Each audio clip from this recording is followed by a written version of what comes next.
I was listening to a friend the other day, and he's much smarter than I am, so I was actually listening to him, as he described some research he's been doing for a dissertation.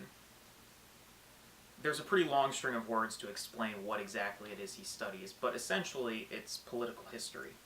And he told me that right now, we are living in the most violent, unstable times that our country has seen in nearly 100 years. He also said that most historians who study world history, not just the history of our country singularly, agree that our country has reached the age at which most empires crumble. That's a pretty bleak prediction, but does it really seem so unreasonable? When you look at the news, it's always just increasing government corruption and partisan splits, escalating violence in our communities, and incidents of domestic terrorism. I had a front row seat to a lot of this, in a way. In 2014, I was a college student commuting back and forth each night through an area of my city known as Ferguson, Missouri. Now, Ferguson, Missouri, as many of you know, served as a sort of microcosm for all of the problems in our country that we've been struggling with for many years now.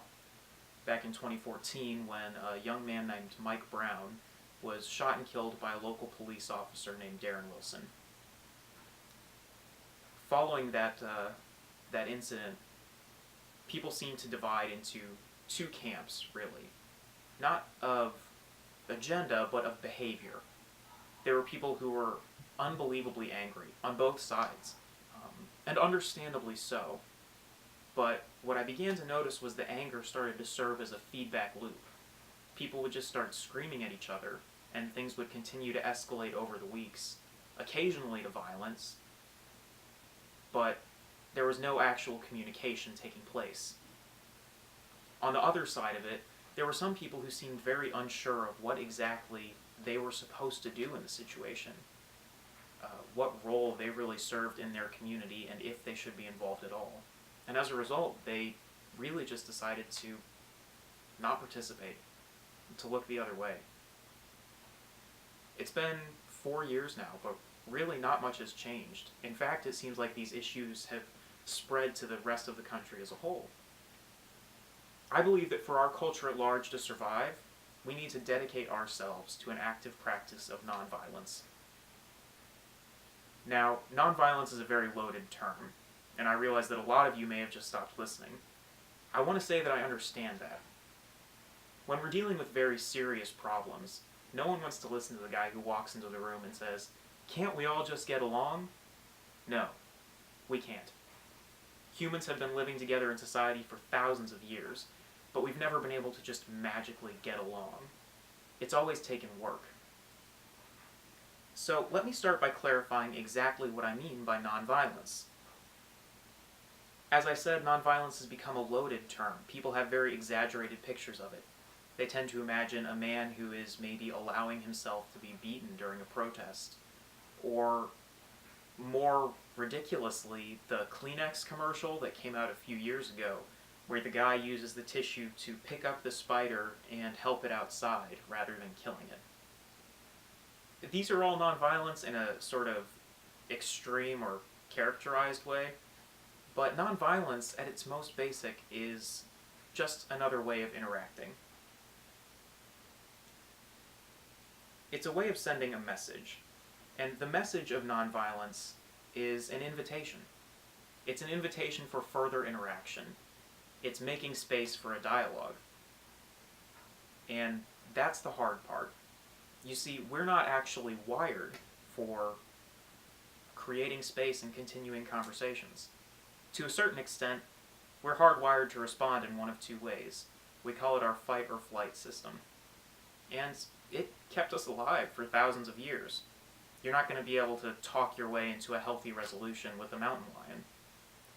But as we came together, as we developed cultures, as we built communities, we discovered that there was this third option, and that it was life-sustaining, that it was building. And that was nonviolence. It was choosing not to acquiesce to our instincts, but to instead rise above and to decide for ourselves how we wanted to interact with the people around us. But how exactly do we do that now, especially when things seem so divided? Nonviolence can seem like some very heady, romantic, almost unattainable thing. Do we go to a monastery and meditate for several months and then come back? Do we go vegetarian, vegan? We have all these ridiculous ideas about it. Nonviolence really just boils down to choosing not to be ruled by fear. It's choosing to rise above our instincts. The first thing that we do with nonviolence is we continually extend an invitation to others. We ask them to be another part of our conversations, our communities, our lives. Obviously, there's difficulties with this. We are all very different people. Also, sometimes people just don't agree to meet you in that space. Some people still live in that fight or flight state, and they'll choose fight and try to chase you off or even harm you, or they just will run away.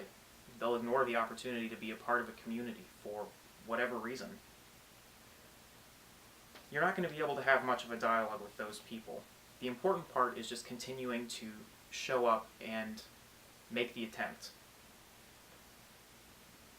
Nonviolence is really the heart of society. It's the foundation upon which all of it is built. And it takes a tremendous amount of work, but as we see over the course of all of human history, it's better than the alternative. Nonviolence is what came from looking at the chaos and the confusion and the unpredictability of everything that was out happening in nature, in the world, and instead choosing to do something differently, to choose to rise above our nature and to actively try to maintain community. That's what nonviolence is all about. It's choosing, at its most basic, to keep trying, to continually try not to aggressively shout people down or make the conflict disappear, or to just run away and pretend like nothing is happening. Neither of those resolve anything. In fact, nothing could be further from nonviolence than those two options. That's why it's difficult. It feels counterintuitive to us. We have these instincts, these things in us that drive us in a completely different direction. But if we really want our culture at large to survive, we need to be able to disconnect ourselves a little bit from those emotional responses and just take a pragmatic and practical approach to maintaining our communities. What other alternative is there?